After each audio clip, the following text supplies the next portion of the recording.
యేసుని ప్రేమ ఛానల్కి స్వాగతం. దయచేసి ఈ ఛానల్ని లైక్ చేయండి, షేర్ చేయండి, సబ్స్క్రైబ్ చేయండి. వేద పాఠశాల రేడియో శ్రోతలకు క్రీస్తు యేసు నామములో శుభములు చెప్పుచున్నాను. ఈనాటి తరగతిలో మొదట బైబిల్ గూర్చిన మరికొన్ని విషయాలను మీతో పంచుకోవాలనుకుంటున్నాను. మీరు వినబోయే విషయాలు మీకు బైబిల్ గూర్చిన అవగాహనను కలిగిస్తుందని నేను నమ్ముచున్నాను. ఇప్పుడు బైబిల్ను ఏ విధంగా అధ్యయనం చేయాలో మరింత వివరంగా తెలుసుకొనబోతున్నాం. మనం బైబిల్ను ధ్యానించుటకు 3 మెట్లు అనుభవం కలిగి ఉండాలి. 1 గమనించుట, 2 అర్థం చెప్పుట, 3 అన్వయించుకొనుట. గమనించుట విషయంలో ఇది ఏమి చెబుతుంది, బైబిల్లోని అధ్యాయాలు వచనాలు చదివేటప్పుడు ఇది ఏమి చెప్తుందనేది మొదట గ్రహించాలి. ఇక అర్థం చేసుకునే విషయంలో ఇది ఏమి అర్థాన్నిస్తుంది అనేది తెలుసుకోవాలి. అన్వయించుకునే విషయంలో లేఖనములో మనల్ని మనమే అభ్యాసం చేసుకుని చూసుకోవాలి. అనగా వాక్యము నాకు ఏమయ్యుంది, లేక వాక్యము నాకు ఏమి బోధిస్తుంది. ఈ మూడింటిలో చివరిది వాక్యము నాకు ఏమి బోధిస్తుందనేది చాలా ప్రాముఖ్యమైనది. ఇది విద్యాలయ కళాశాలల విద్యకు సంబంధించింది కాదు. మిమ్మల్ని బైబిల్ పండితులుగా, వేదాంతవేత్తలుగా చేయాలనే ఉద్దేశం కాదు. మీ అనుదిన జీవితాల్లో దేవుని చిత్తాన్ని చూపించి లేఖనాల యొద్దకు మిమ్మల్ని నడిపించాలనేది ఈ బైబిల్ పఠన యొక్క ముఖ్యోద్దేశం. దైవభక్తి జీవితం యొక్క అన్వయింపు కొరకు లేఖనాల్లోని పుస్తకాలు, అధ్యాయాలు, వచనాలు మరియు దైవ వర్తమానము మన జీవితాలకు అన్వయించుకొనుటలో ఆసక్తి కలిగి ఉన్నాం. అన్వయించుకొనుట అనే భాగానికి వచ్చినప్పుడు మనమే కొన్ని ప్రశ్నలు వేసుకోవాలి.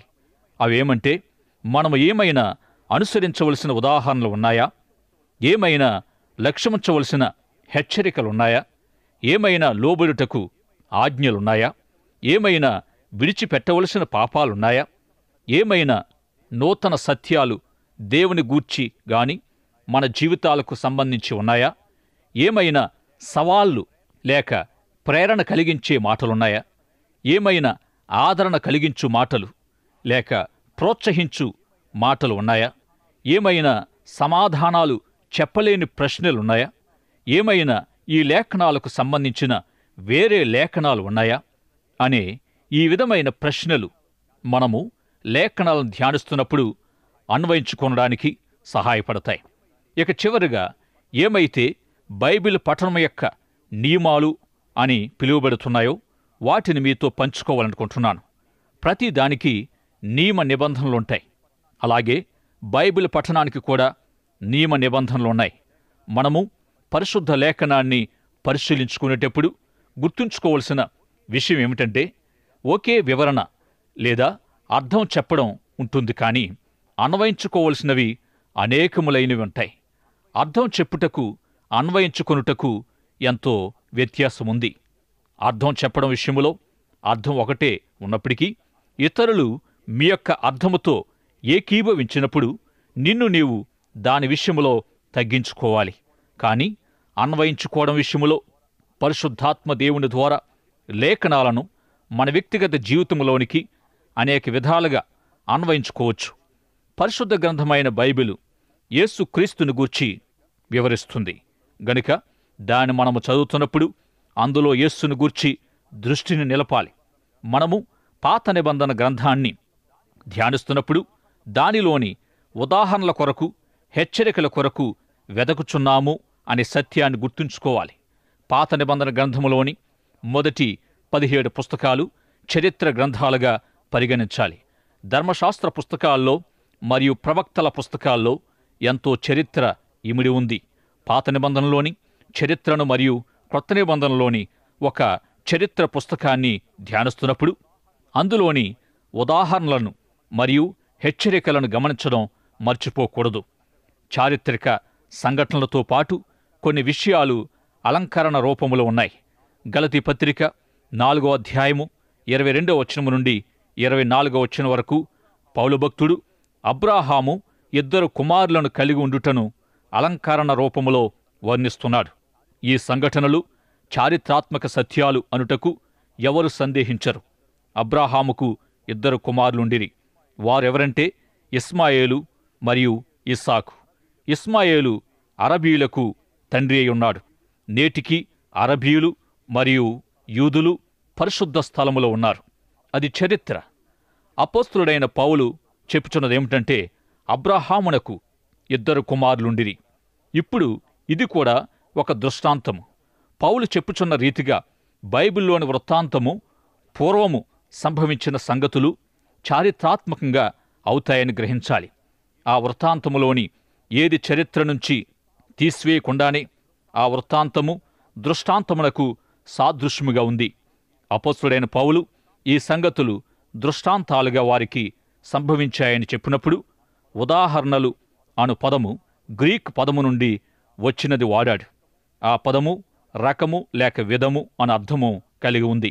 నిజముగా ఏమి చెప్పుచున్నాడనగా, వారికి సంభవించిన సంఘటనలన్నీ పాఠాలుగా లేదా దృష్టాంతాలుగా వారికి జరిగాయి గనుక పాత నిబంధనలోని చరిత్ర విషయాలను మనము చదువుచున్నప్పుడు చరిత్రగా చదువుకుంటే దృష్టాంతాల కొరకు, హెచ్చరికల కొరకు మనం చూడాలి. బైబిల్ ధ్యానము కొరకు మరి ఒక నియమం ఏమిటంటే, ఎల్లప్పుడూ అస్పష్టమైన లేక కలవరపెట్టు లేఖనాలను వాక్యపు వెలుగులో చక్కటి తేటైన అర్థాన్నిచ్చే వాటిలో అనువదించాలి. లేఖనాల్లోని అనేక వచనాలను మనం అర్థం చేసుకోవడానికి కష్టంగా ఉంటాయి. బైబిల్ను సమీపించుట లేదా బైబిల్ ధ్యానము కొరకు మరొక సూత్రం ఏమిటంటే, లేఖనాల్లోని చదివే భాగం యొక్క అర్థాన్ని ముందుగానే మన మనస్సుల్లో నిర్ణయించుకుని ఆ వాక్య భాగాన్ని చదువుటకు ఎప్పుడూ రాకూడదు. అలా వచ్చినట్లయితే లేఖనాలు ఏమి చెబుతున్నాయో, వాటి అర్థమేమిటో మరియు నీ కొరకు అవి ఏమై ఉన్నాయో దేవుడు చూపించటం ఎంతో కష్టం. పరిశుద్ధ లేఖనాల యొద్దకు వచ్చుటలో మరి ఒక ప్రాముఖ్యమైన సూత్రం ఏమిటంటే, లేఖనాలను ఇతరులకు బోధించుటకు ముందు నీవు వాటికి విధేయత చూపుటకు నీవిష్టపడుచున్నావో లేదో నీకు నీవే ప్రశ్నించుకోవాలి. దేవుడు తన వాక్యము ద్వారా ఎల్లప్పుడూ మనతో మాట్లాడతాడని జ్ఞాపముంచుకోవాలి. గనుక ఎంతో జాగ్రత్తతో దేవుని వాక్యాన్ని సమీపించాలి. పరిశుద్ధాత్మ ద్వారా వ్యక్తిగతంగా బయలుపరచమని దేవుణ్ణి వేడుకోవాలి. వాక్యములో ఉన్న సత్యాన్ని గ్రహించుటకు నా కన్నులు తెరువుము అని ప్రార్థించాలి. మీరు పరిశుద్ధ లేఖనాల యొద్దకు వచ్చేటప్పుడు ఏదో గొప్ప బైబిల్ పండితుల వలె రాకూడదు. దేవుడు మనతో మాట్లాడుతున్నాడు అనే సత్యాన్ని గ్రహించాలి. బైబిల్లోని కొన్ని వాక్య భాగాలు అర్థం చేసుకోవడానికి కష్టంగా ఉండొచ్చు. ఉదాహరణకు పేతురు మొదటి పత్రిక 3వ అధ్యాయము 19వ వచనం మొదలగు వాక్య భాగాలు ఎదురైనప్పుడు గుర్తుంచుకోవలసిన వచనమేమిటంటే, ద్వితీయోపదేశకాండము 29వ అధ్యాయము 29వ వచనం, రహస్యములు మన దేవుడైన యెహోవాకు చెందును. అయితే మనము చేయవలసిన పనులన్నిటినీ తేటగా బయలుపరిచి ఉన్నాడు.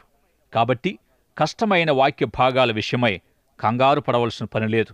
బైబిల్ గ్రంథములోని ఏ వచనము ఇతర వచనాలతో సంబంధం లేకుండా లేదు. పేతురు 2వ పత్రిక 1వ అధ్యాయము 20వ వచనం ప్రకారం, ఒకడు తన ఊహను బట్టి చెప్పుట వలన లేఖనములో ఏ వచనం పుట్టదు. గనుక బైబిల్ గ్రంథానికి సరైన వ్యాఖ్యానము బైబిల్ గ్రంథమే.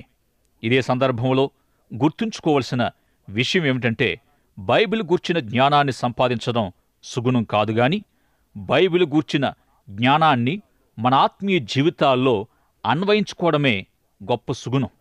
యేసుక్రీస్తు చెప్పిన రీతిగా ఆయన చిత్త ప్రకారము చేయుటకు ఇష్టపడిన వారు లేఖనాలు దేవుని వాక్యమని తెలుసుకుంటారు.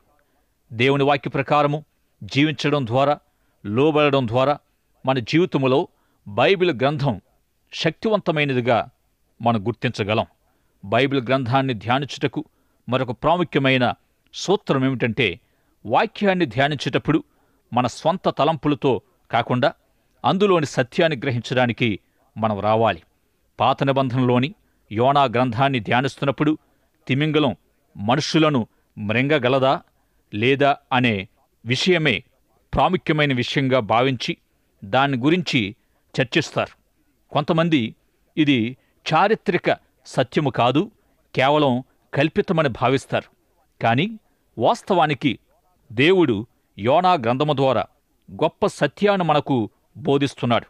ఇందులో మనము నేర్చుకోవలసిన గొప్ప సత్యం ఏమిటంటే, యోనా ప్రవక్తయుండి నీనివే ప్రజలను శత్రువులుగా భావించి వారిని ద్వేషించాడు. అయితే దేవుడు తన గొప్ప ప్రేమను యోనా ద్వారా నీనివే పట్టణ ప్రజలపై కనుపరిచాడు. అదే యోనా గ్రంథములోని ముఖ్య సందేశం. అలాగే మనలో ఉన్న అసూయ ద్వేషాలను అధిగమిస్తే మన ద్వారా కూడా దేవుడు తన కార్యాన్ని లేక తన పనిని తప్పక జరిగిస్తాడు. కాబట్టి బైబిల్ గ్రంథం అందులోని యోనా కథనే గాని, లేదా ఆదాము హవ్వల కథనే గాని, లేదా పాత నిబంధన గ్రంథములోని ఏ కథ అయినప్పటికీ మనం ఈ రీతిగా ప్రశ్నించుకోవాలి: ఈ భాగము నాకు ఏమి చెబుతుంది? ఈ భాగములోని అర్థాన్ని నేను గ్రహిస్తున్నానా? ఉన్న అర్థమేమిటి? ఈ భాగములో నేను నేర్చుకోవలసిన సందేశమేమిటి? దేవా, నీవు నాకు బోధించే సత్యమేమిటి, పాఠమేమిటి అను ప్రశ్నల ద్వారా లేఖన భాగాలను మనం ధ్యానించాలి. కీర్తనలు 119, 160 చరణములో నీ వాక్య సారాంశము సత్యము అని దేవుని వాక్యములో వ్రాయబడి ఉంది. పరిశుద్ధ లేఖనములోని సత్యమును గూర్చిన పరిశీలన ప్రారంభించినప్పుడల్లా వాక్యములోని సారాంశాన్ని గ్రహించాలనేది ఈ చరణములోని ముఖ్యోద్దేశం.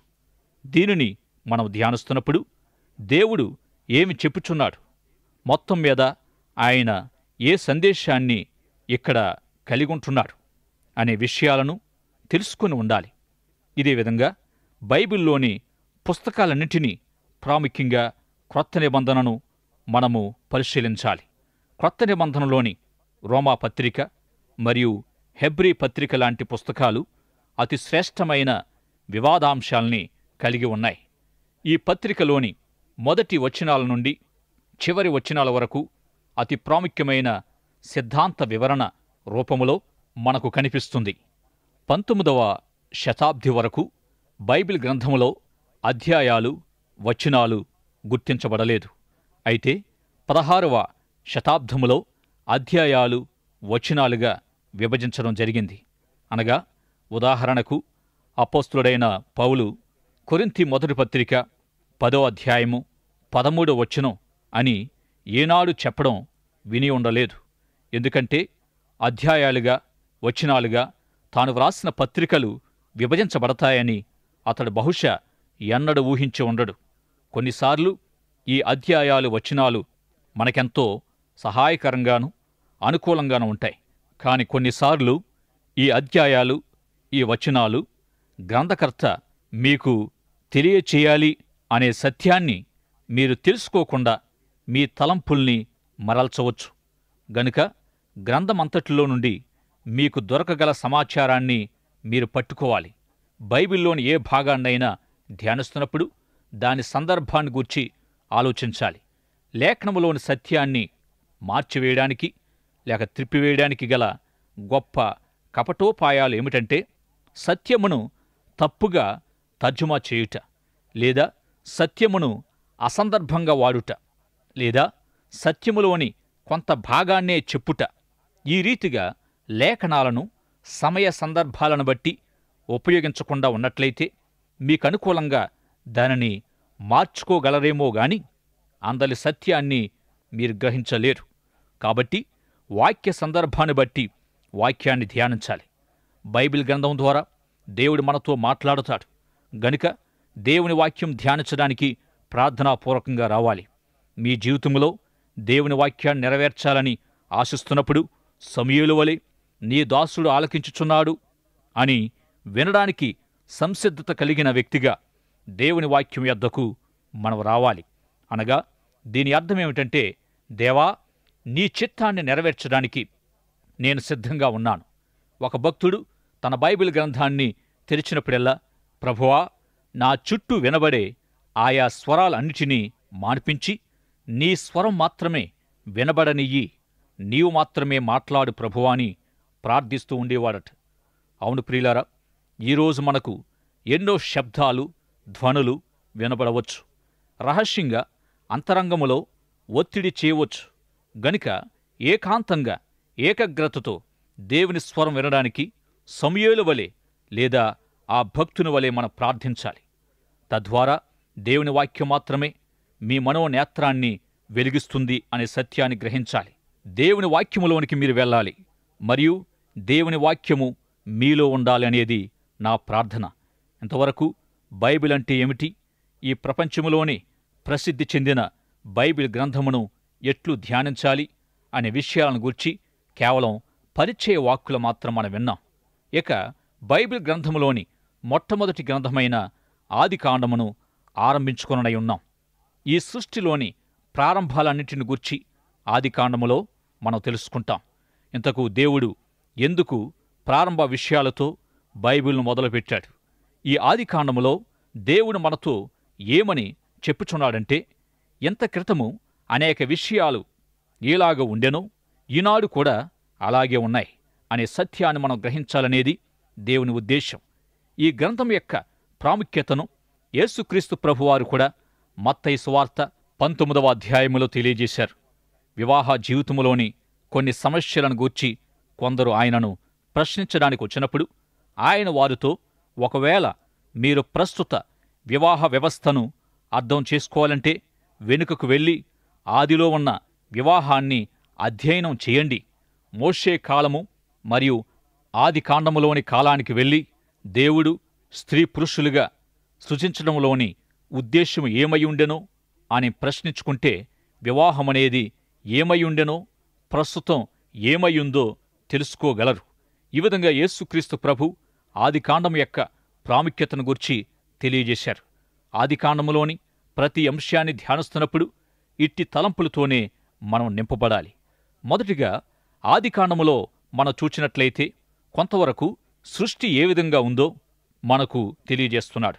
దీని ద్వారా ప్రస్తుత సృష్టి ఏ విధంగా ఉందో మనం అర్థం చేసుకోగలం.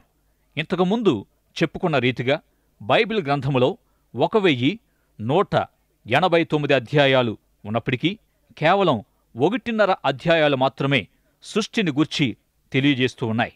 ఇంతకు దేవుడు ఎందుకు సృష్టిని గూర్చి ఇంత క్లుప్తంగా చెప్పి ఉన్నాడు? ఆదికాండములో దేవుడు మనకు సృష్టి ఏ విధంగా ఉందో కొంతవరకు చెప్పాడు. ఎందుకంటే మనం ఒకానొక దినము దావీదు భక్తుని వలె మన జీవితాల్లో కూడా ఇట్టి నూతన సృష్టి యొక్క అవసరతను కలిగి ఉండాలని దేవుడు కోరుచున్నాడు. ఎప్పుడైతే దావీదు ఘోరంగా విఫలమయ్యాడో ఈ రీతిగా ప్రార్థించాడు, దేవా, నాయందు శుద్ధ హృదయము కలుగు చేయుము, నాంతరంగములో స్థిరమైన మనసును నూతనముగా పుట్టించుము. కీర్తన 51:10 చరణములో దావీదు చేసిన ఈ ప్రార్థన భావము ఏమిటంటే, దేవా, నా హృదయములో నూతన సృష్టి యొక్క కార్యము అవసరమయుంది, మరియు ఒకవేళ నీవు నాలో నూతన కార్యము జరిగింపకుంటే నేను మాటమాటికి విఫలం చెందుతాననేది దావీదు మాటల్లోని భావము. యేసుక్రీస్తు ప్రభు తిరిగి జన్మించుట విషయం మాట్లాడుతున్నప్పుడు ఈ రీతిగా చెప్పారు, నీవు తిరిగి జన్మించాలి, ఎందుకంటే శరీరం మూలముగా జన్మించినది కేవలము శరీరమని చెప్పారు. యేసుక్రీస్తు బోధను అపోస్తలులు నూతన సృష్టి అనుభవంగా వర్ణించి ఉన్నారు. కాగా ఎవడైనను క్రీస్తునందున్న ఎడల వాడు నూతన సృష్టి, పాతవి గతించెను, ఇదిగో సమస్తమును క్రొత్తవాయెను. ఈ రీతిగా ఒక వ్యక్తి హృదయములో తిరిగి జన్మించడం ద్వారా దేవుడు నూతన సృష్టి అనే కార్యాన్ని చేస్తాడు. అదే ఈ సృష్టి యొక్క ఉద్దేశం. ఎప్పుడైతే మనము చివరిగా ఈ నూతన సృష్టి యొక్క అవసరతను గ్రహిస్తామో దేవుడే ఈ నూతన సృష్టి కార్యాన్ని చేస్తాడని మనం తెలుసుకోవాలి. దేవుని ఉద్దేశ్యము ఇదే. ఇందుచేతనే దేవుడు ఈ సృష్టి ప్రారంభములో ఏ విధంగా ఉందో తెలియజేశాడు. ఆదికాండములోని ఈ మాటలు మనకెంతో సహాయకరంగా ఉంటాయని భావిస్తున్నాను. దేవుని చేత సృష్టించబడిన మానవుడు సృష్టి ప్రారంభంలో ఏ విధంగా ఉన్నాడో, ఏమై ఉన్నాడో ప్రతి మానవుడు తెలుసుకోవాలని దేవుడు కోరుచున్నాడు. ఆదికాండము 3వ అధ్యాయములో గొప్ప సంక్షోభంగా పిలువబడిన పాపాన్ని మనం చూస్తున్నాం. ఇంతకు ఏదెను తోటలో ఆదాము హవ్వలు ఏమి చేశారు? ఆదికాండము 3వ అధ్యాయాన్ని మనం ధ్యానిస్తే అందులోని సత్యాలను బట్టి పాపము ఏమై ఉండెనో మనం గ్రహించగలం. పాపము మానవుల్లో ప్రవేశించిన వెంటనే నీవెక్కడ ఉన్నావు, నీకెవరు చెప్పారు అనే ప్రశ్నలతో దేవుడు మనతో సంభాషించాడు. అలా ప్రారంభమైన సంభాషణ నేటికి కొనసాగుతూనే ఉంది. ఎందుకంటే మానవులు పాప సంక్షోభములో పడడం ద్వారా కొన్ని తీవ్రమైన పరిణామాలు ఎదుర్కొనవలసొచ్చింది. ఆదికాండము 4వ అధ్యాయములో మనం చూచినట్లయితే వారెదుర్కొన్న వాటిలో ముఖ్యమైనది కయ్యీను హేబెలు మధ్య జరిగిన పోరాటం. ఆనాడు పోరాటం ఏ విధంగా ఉందో ఈనాటికి పోరాటం అలాగే ఉంది. ఈ పోరాటం అనేది ప్రస్తుతం ఉన్న సమస్యల్లో అతి పెద్ద సమస్యగా వర్ణించవచ్చు. ఆదికాండము 6వ అధ్యాయము నుండి 9వ అధ్యాయం వరకు గొప్ప ప్రకృతి బీభత్సం ఏ విధంగా ఉందో ప్రస్తుతం కూడా ఆ విధంగానే ఉన్నట్లు మనం గమనించగలం. దేవుడి లోకాన్ని నాశనం చేశాడు. దానినే జల ప్రళయంగా మనం పిలుస్తున్నాం.